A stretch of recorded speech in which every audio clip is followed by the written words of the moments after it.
Welcome to the Burgundy Gold Knuckleheads podcast. And as always, after a win with a big smile over there is my main man, Reggie. What's going on, Reggie? Kenny, what's happening, man? What's happening? Hey, man, it's a good day, right? It's a happy Monday. That's right, man. It's Victory Monday. So, Victory Monday. So I hope you can hear me very well, man. We had some little technical difficulties over here, so I might sound a little different on my end, but I didn't want to miss the opportunity to engage with our fans and talk to them a little bit about our trip to Houston. But we'll get into that. And but just real quick, a little bit business that we need to get out of the way.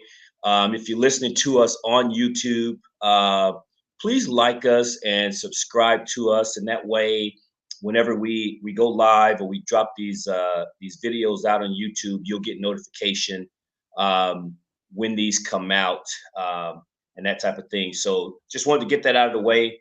But your boys were actually in Houston this past weekend, making the journey, the trip, the little 4-hour drive down to Houston, man. And what a time we had. I mean, if we would have had, say, like 55 to 65 sunny degree weather, you couldn't have asked for anything better, right? I mean, the trip wasn't down there. It wasn't bad going down. And obviously, when Reggie and I are rolling down the road, we talk about odds and ends, but we're always talking about Washington football.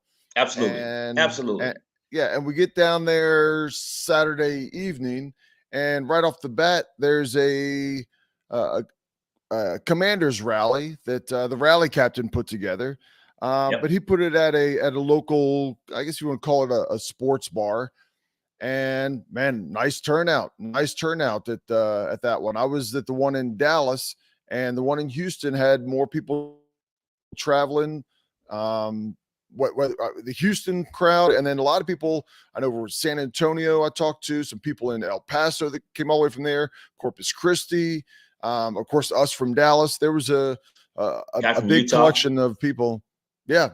I talked to a guy that came from Utah, and of course, there were a lot of folks that rolled in from DC. I think talking to rally captain and some other people, they said that we probably had about 300 people. In this place, and of course, I put the video out on Twitter and stuff like that, man. So Burgundy Gold was deep. There was I was talking to a guy at the bar that we were at, and he was a Texans fan, and he kind of like, he had no idea that we were there. And he said, man, this is impressive. He said, he just happened to roll into the bar to just kind of hang out, and he rolls in and he see all of these Commander fans there. And he was talking to me. He said, man, this is impressive. He said, do you guys always roll this way? I said, it varies. I didn't want to lie to the guy and make it sound like, we had to kind of follow in like the Packers and the Steelers and some of those fan bases. But I told him, man, it's not uncommon to find us rolling deep like this. But I agreed, man. We were in this place, and it was fun. It was fun. We enjoyed it. Got to meet a few people, as you pointed out.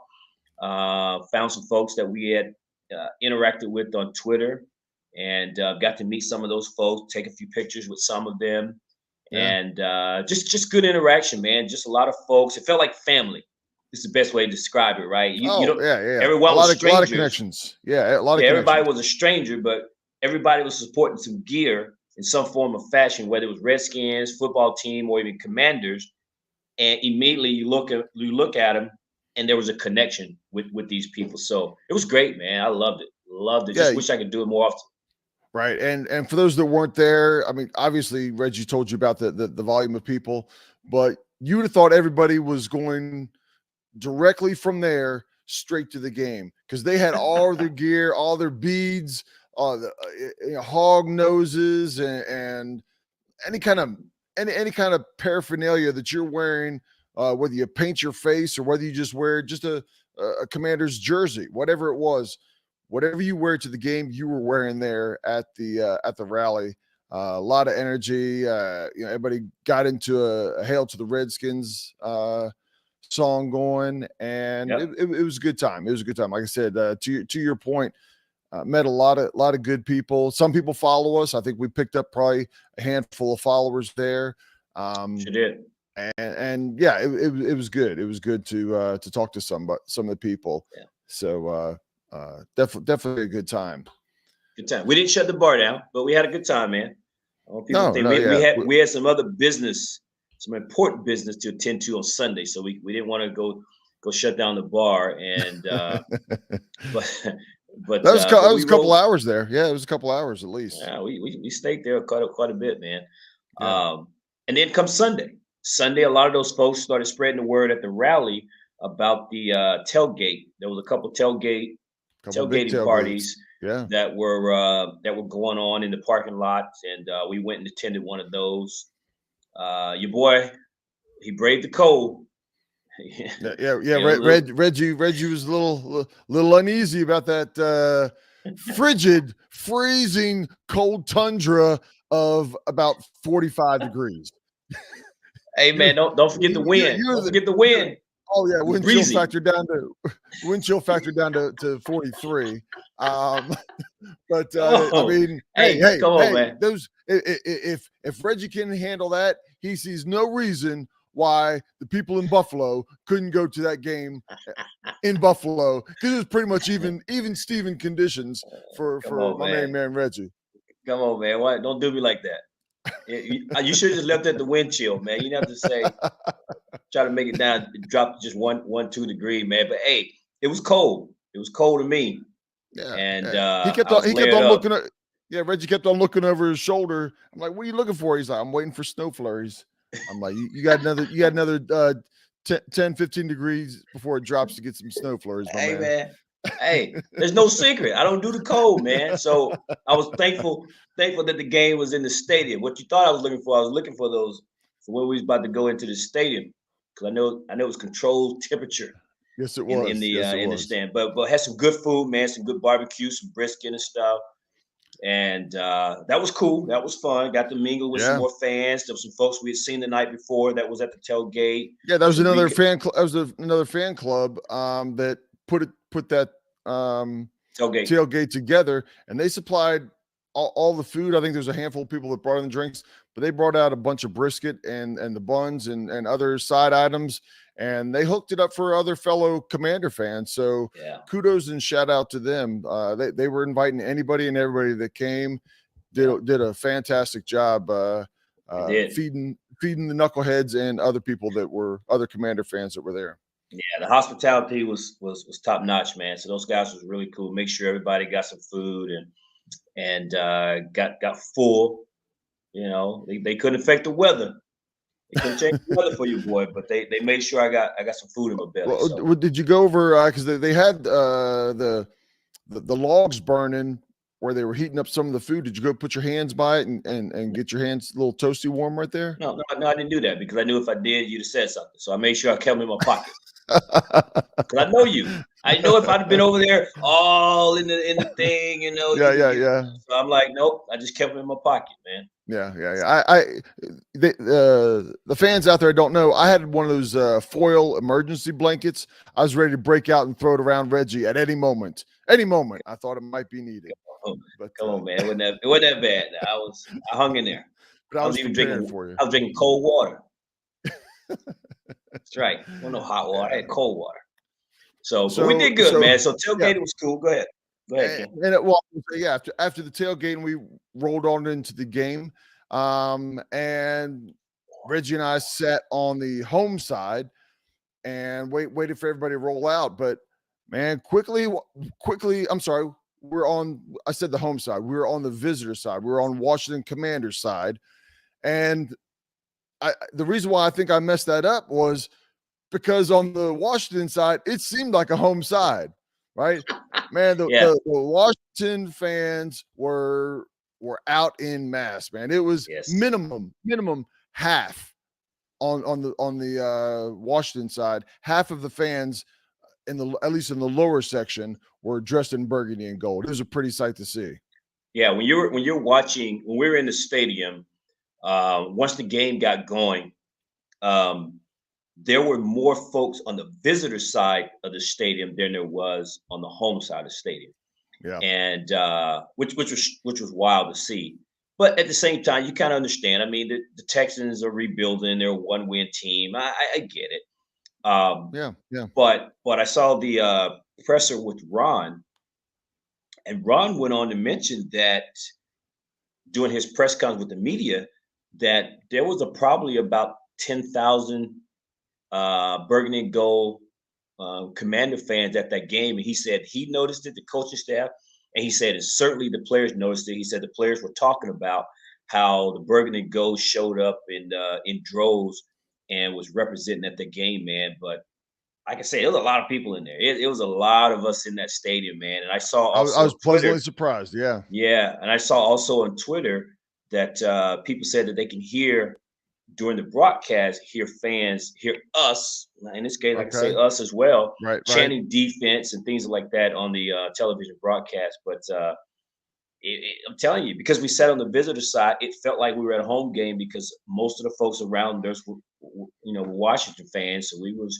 chanting and high fiving and having a good time when we scored. And good times, man. Good times. Yeah. No, Good times. it was really good. It was a really good game, and we can start talking some details of the game, but not only that, but overall the final results and the way the game rolled, man, it was again that was kind of the cherry on top of the weekend of Correct. coming away with a win as Washington walked away 23-10, quickly jumping out to a 20-point lead at halftime. And the way the defense was playing, at halftime you thought the game was over, right? I mean, it ended up basically being over, but they were smothering. The defense was smothering in the first half against Houston. I think at halftime, I think that they were -2 or -4 yards in total offense. Yeah, they were 5 net yards, right? So not very many, right? Not very Yeah, many. It was ugly, man, and we've had some bad teams over the years, but I don't think we've ever had a team that was that bad, even going into a half. I mean, we've been blown out before by halftime. I mean, we've had some pretty ugly games, but to have 5 net yards going into the halftime was awful. I mean, they were down 20-0. I thought the right, game would get out of hand. Um, at 20-0, the way the defense was playing and the way the offense had kind of moved the ball a little bit, with the exception of the pick six by Fuller. And they come out in the second half and score 3 points. yeah. A little bit concerning. But Not not not not over here, but go ahead. John Allen talked about it in the post game in the locker room. He talked about how he knows that the team can be better, we can do better. And he talked about himself included. He said, I kind of let up. I think the defense let up. He said, offense, I know you guys are better than that in the red zone. And so, you guys need to score. He literally said, had we played this way against the Eagles last week, he said, we don't win the game. He said, so we want to enjoy the win, but we want to stay focused and Right, continue to do the little things so we can continue to be the team we know we can be. So right. not just me, brother. Even John Allen knows that Oh that yeah, it's not good that they only put up 3 points in the second half, and the defense allowed um, not only for them to drive, but to get the touchdown and the late touchdown, and then right, that field goal. But right, right. you're not going to shut those guys out. I mean, it's tough to shut out a team in the NFL. But Yeah, yeah. so As we kind of start breaking a few things down, I'll go over a few of the stats that I saw, a handful that stuck out. okay, Heineke had a very average day. He was 15 for 27 for 191 yards, no interceptions, no touchdowns, and his longest pass completion. Uh, Completion and run was only 19 yards, right? We had a couple of 19 yarders, 18 to 17. It was all a shorter game for the day. Time of possession, Washington handled that again this week with 35 minutes to 25 minutes. One of the things that I did see that I liked was Joey Sly hitting his field goals. He had the long one of 44 yards, still not compared to last week's 58 and 55, I think it was 54. 54. But we're starting to kind of have a good feel about Joey Sly. Hopefully he's getting into that rhythm. The staff he's had his confidence, and the staff has confidence on him. One of the downsides that I saw from our offensive stats this week was on third down. We were only 3 of 13. Even though we scored the points there, we were only 3 of 13 on third down. All right. And one of the things also that I noticed, or that I noticed on the stats, but it seems like we, for a lot during the season, even during the game as I was watching, I was like, oh, it's first down. I wonder what we're going to do. Run the ball, to where it was predictable, right? But I looked at it, and on first down, we passed the ball 10 times, ran the ball 9 times. I must have fallen asleep. I must have fallen asleep 9 out of 10 times. I don't know what I was doing. Looking at other Commander fans in the stands or something, because it doesn't seem like we passed that much. But to the credit of Turner, it was balanced there on first down. We, I guess, weren't as predictable as what I thought we were. But it was one of those games, man. And if we're being honest with the people, we were never threatened during this game. We, you and I sitting there and talking and laughing and just having a good time. But right. there was never a time where we felt like this is going to be a nail biter. We actually was able to sit back and enjoy a victory from start to finish. There was no threat. So, no doubt there's probably a time or two where they ran and we weren't paying attention or something like that. We was having a conversation about the game itself, or there's a lot, you guys, if you attend a game live, there's a lot of distractions going on in the stadium, the giveaways and all the stuff on the Jumbotron that takes place in there. But yeah, I didn't realize that either, because we do seem very predictable running the ball with Brian Robinson whenever he's in the game, because Brian Robinson's never running out in the flat to catch a pass, right? Right. He can. We saw it during the preseason prior to his injury. But once the season started, because Ron had talked about it in training camp, we didn't realize the guy's got great hands, because they never asked him to do that. Yeah, they never asked him to do that at Alabama, but he's not catching balls out of the backfield. He's not play action and running out, or running a real route on a linebacker, or just catching in the flat. None of that is part of his game once the season started. But nonetheless, it is what it is. It's part of our identity to pound the rock and then try to let the play action game come out of that. And we saw a little bit of that even on Sunday. But whatever they're doing, man, just keep it up. That's the main thing. Just keep it up. And it's sometimes, when you're winning, little things tend to go your way, right? And when you can't seem to find a win and you're just struggling all season, every little thing goes wrong with you. A perfect example, both teams, their first 2 plays were almost identical. Washington got the ball first. They ran the ball for almost no gain, maybe a yard gain. And then Heineke throws a pass that should have been intercepted, right? We end up punting. Houston gets the ball. First play they have, they run the ball, get almost nothing. His first pass, Fuller jumps that route and takes it for a touchdown, right? Yeah. They're struggling, and they can't catch that easy interception. We're playing well, and we catch that interception and take it back for 7. So, I mean, credit and kudos, because he read that the whole way. He jumped on it like he was the wide receiver, and Houston didn't stand a chance at even touching him as he broke on it and ran the roughly 25, 30 yards for the touchdown. Yeah, I think it was a 30 something yarder. 39, I Yeah. think, if I'm not mistaken. But Okay. great play by Fuller. Turned out to be his Absolutely. first career pick six. You know, he's had some interceptions, but this was his first pick six. So congratulations, number 29, Kendall Fuller, for that.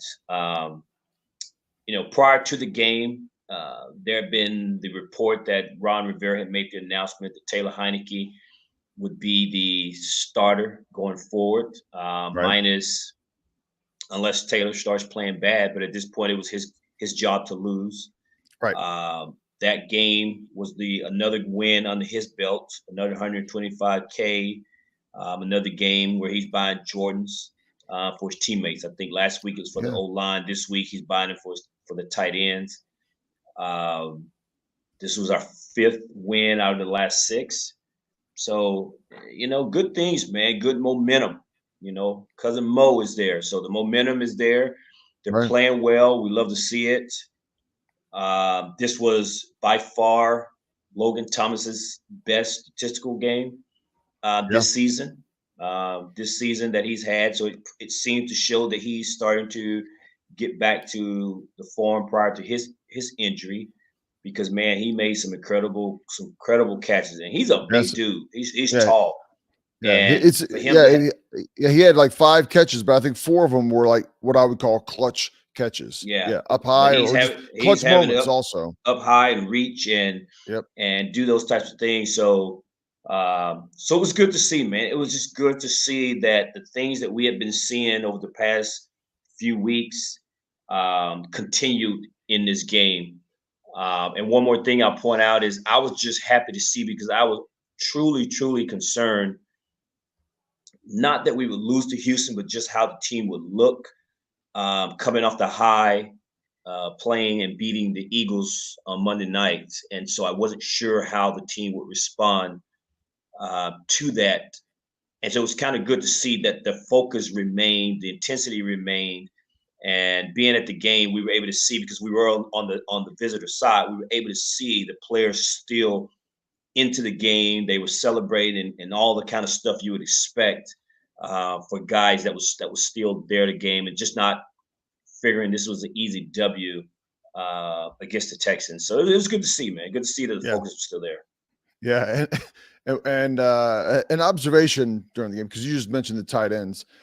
You know, we were sitting roughly 7 rows back at about the 45 to 50 yard line. So we had a good view of all the players. And when you're that close and you see them in person rather than on TV, you see the size of these guys, right? The running backs and wide, you know, running backs are just lean balls, man. The wide receivers, obviously they're lean, but they're built differently. The linemen, you see the size of Leno and Payne and Jonathan Allen. But then you see the 3 tight ends sitting over there, you know, Thomas, Bates, and the rookie. Man, it was like, hold on, why is there a basketball team on the football field? I mean, I think they're all like 6'8", 6'9". I mean, they stand out. They are some tall, you know, very strong guys, obviously playing in the NFL, but they're a half a head taller than the rest of the team. There's some tall boys there, man. Yeah, John Bates, Logan Thomas, and Cole Turner. Are some tall dudes. Yeah. And let me tell you, another guy that is huge is Montez Sweat. For a guy to be as agile and as quick as he is, that's a big dude. Yeah. I don't know how else to tell you, if you've not been to training camp or been around the team to see them locally or in person, like some of the fans are fortunate to do. Man, let me tell you, the TV doesn't do it justice. Those are some big boys, man. So so that was cool to see. One more thing I want to talk about briefly here is our defense. And I know for a while the focus has been on our offense, because once the defense started playing well, the chatter just kind of went quiet. You know, there was no more firing of Jack Del Rio. You know, right. All of a sudden, you know, the defense is playing well. No one's worried about the linebacker we didn't sign in the offseason. No one's worried about Tim Settle and Matt Ioannidis anymore, right? So all these things just kind of went hush. And Right. but with that, the defense is playing well. I want to show some love to what I want to call the unsung heroes of our defense. Three guys in particular. Okay. The WWE guy, Ridgeway, right? Mm-hmm. We saw him doing the game with his wrestling moves. Right. Right. Then Two Hill and Obata, right? Right. I know everybody wants to talk about Payne, Allen, Sweat, and Young, but those three guys, man, have been the reason, in my opinion, that has allowed this defense to come together, to be a good defensive front, and to really hold it down in the absence of the Predator, number 99, Chase Young. So Yeah. I want to give a lot of love and a lot of shout out to those guys, man, because they have made it to the point where we're not worried over the past few weeks about the defense. Because again, if you have one of those guys or any of those guys not holding their own, then the Payne, Allen, and Sweat trio doesn't work. Right. Right. But now teams are having to account for Obata, Ridgeway in the depth, Two Hill, James Smith. Smith Williams, right? Yep. So shout out to those guys, man. And I definitely appreciate them. It didn't go unnoticed by me. Oh, So absolutely. I want to Absolutely. show some love to those guys. Yeah, they're buying into the system and excelling, right? They're I'm hoping that we can keep them there. I don't know how long each individual contract is, but some of those they're on a 1-year contract. Yeah, they might not be getting Payne type of money next year, but they're going to get Yeah. a nice bump, whether it's with Washington or whether it's with another team. They're going to help. They have definitely helped themselves this year. I mean, I speaking of hope the we're able to keep them. yeah, absolutely. Speaking of the defense, they had Houston had 16 rushes for 21 yards, 21 yards, five sacks, and I mean they were in the backfield all day long. They were whatever defensive 4 or 5 that were rushing, they were they had their way with them. The earlier in the Well, year, how earlier in the year how we talked about our quarterbacks not getting any time. The roles were reversed on this game 100%, and they have been for a couple weeks. You've seen it kind of building more and more, and man, they took it to Houston this past week. yeah. So to your point, right? Damian Pierce entered the game on Sunday as the sixth leading rusher in the league, right? And the guy Yep. had 8 yards on 10 carries. Right. I guess they just decided we'll just start running him, right? And then granted, they got behind, they had to throw a little bit more. But for the entire game, he had 10 Yep. carries for a total of 8 yards. And that is the sixth leading rusher in the league.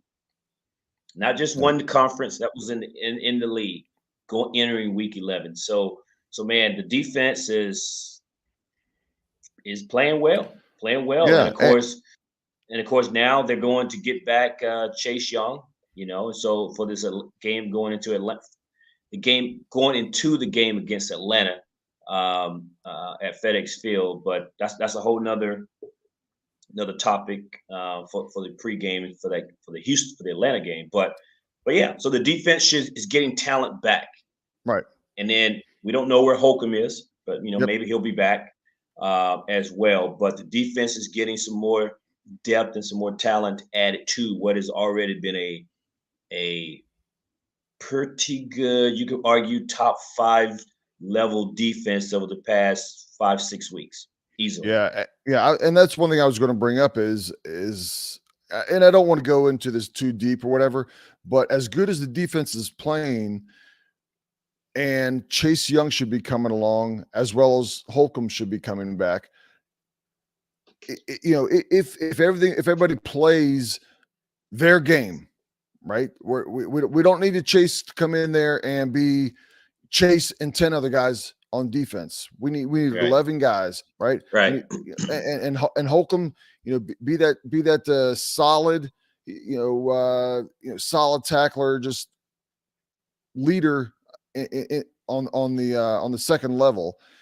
And when we start getting into the last 3 or 4 games, as well as we are playing, in the addition of these two guys, this could go from what we're calling a very good defense right now to a dominant defense that could carry us into the playoffs. Because for those that aren't looking at the standings, we're 1 game out of the playoffs right now. Right behind, I believe it is Dallas and the Giants. Not the 49ers? Well, the 49ers they're playing tonight. Right, they're playing Monday night, so that depending on how that game rolls in.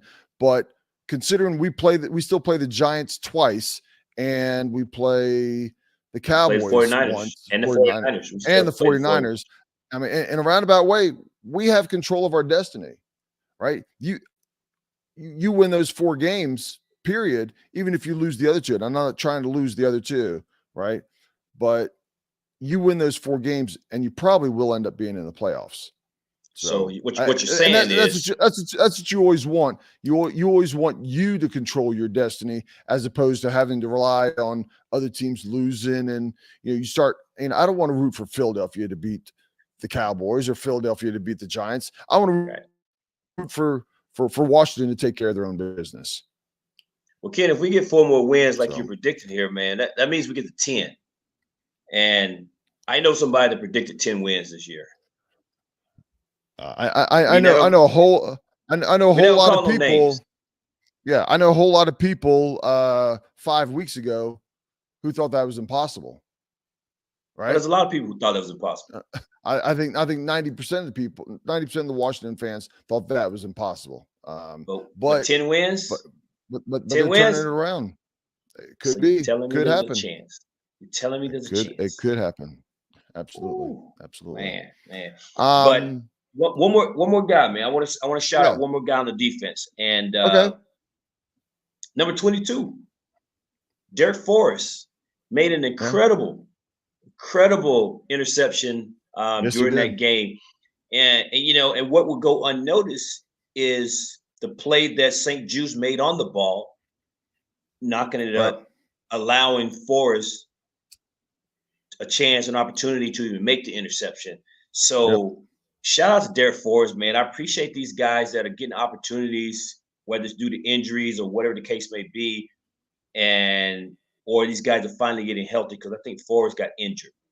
And these guys coming in, man, and they're playing. St. Juice, right? Yeah. Forrest.